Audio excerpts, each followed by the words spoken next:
First, we are going to discuss sequential pattern and sequential pattern mining, the concept. So the first thing is we should say sequential pattern mining is very useful, has very broad applications. One application could be in customer shopping sequences. For example, you get loyalty cards for your shops. You may want to see maybe one customer likely going to first buy a laptop, then a digital camera, then smartphone within 6 months. If this forms a pattern, you may be able to try to do some kind of advertisement to other similar customers, or serving some new incentive for this customer. Like a medical treatment from sequences, natural disaster like earthquake happening, it may have some sequences of natural and also human phenomena.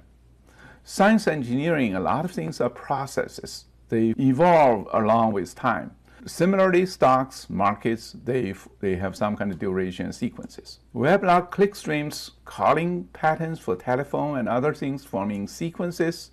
Even for software engineering, the programming execution form sequential patterns. The biological sequence is very, very useful for analysis, like DNA sequences, protein sequences. So we'll see trying to get sequential patterns out of those very big, vast applications could be very useful and important. Actually, we can distinguish transaction databases. Usually may not be important to look at their time effect. Sequence databases, they have timestamp attached with it. Time series databases, usually the time things happened actually is along the even or equivalent time intervals. Sometimes it's very consecutive. Then for sequential patterns, actually there are two kinds. One is gapped, another is non-gapped. The gapped pattern means you do allow to have gaps within those patterns. The non-gapped patterns means you will not allow these patterns. The sequence, everything is important. The consecutivity is important. If you have gap, you have to treat them very seriously. For example, for shopping transactions, probably you don't care customer in the middle buying some other things, so it's not important to study the gaps. Clickstream, sometimes you may say, some clickstream you may care about gaps, some you probably do not care about gaps that much. For biological sequences, in many cases you do care gaps. So the protein sequence or DNA sequences, if you insert many things in the middle of the two DNA sets, sometimes you may completely change the function. So let's look at the customer shopping sequence as a major example to study how to do sequential pattern mining. Sequential pattern mining essentially is you give me a set of sequences. The algorithm is trying to find the complete set of frequent subsequences satisfying certain minimum support threshold. Let's look at this example. We have a sequence database containing like 4 customer shopping sequences. Okay, what's the meaning of this? We look at this particular sequence. This sequence, the parenthesis means this one is within the same shopping basket.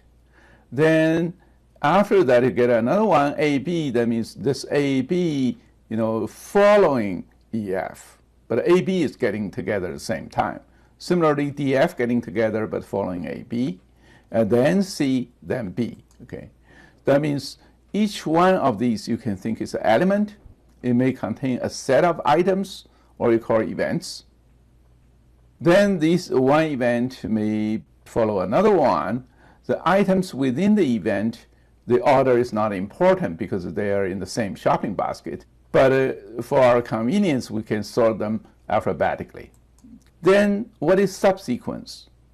Actually, any substrings within this one, you probably can see here, the subsequence, you may have a gap. For example, you say you can have A, you have BC. BC, actually, you chop this A. You can chop complete AC, then you get D. You can chop one F, you can get C. So this one is a subsequence of this longer sequence. Then sequential pattern mining. The sequential pattern essentially is, if you set a support, like a minimum support is 2, that means at least the 2 sequences contain the subsequence. You find those subsequence, this is a sequential pattern. For example, A, B getting together, then C. In this sequence database, this is a pattern of support 2. So sequential pattern mining algorithm is you try to develop algorithms which are efficient, scalable, and these algorithms should find a complete set of frequent subsequences, we call sequential patterns, and also should be able to incorporate various kinds of user-defined constraints. For sequential pattern mining, actually a priori property, the property we have used in frequent pattern mining still holds. For example, if we say a subsequence f sub 1 is infrequent, then any of its supersequence cannot be frequent. So that's almost the same idea as a priori. So based on this idea, we actually can develop lots of algorithms. One representative algorithm called GSP, Generalized Sequential Pattern Mining, developed in 1996. Another one is a vertical format-based mining called SPADE, developed in year 2000. The third one we're going to introduce is pattern growth methods called prefix span, developed in year 2001. And then we are going to study mining closed sequential patterns called closed span.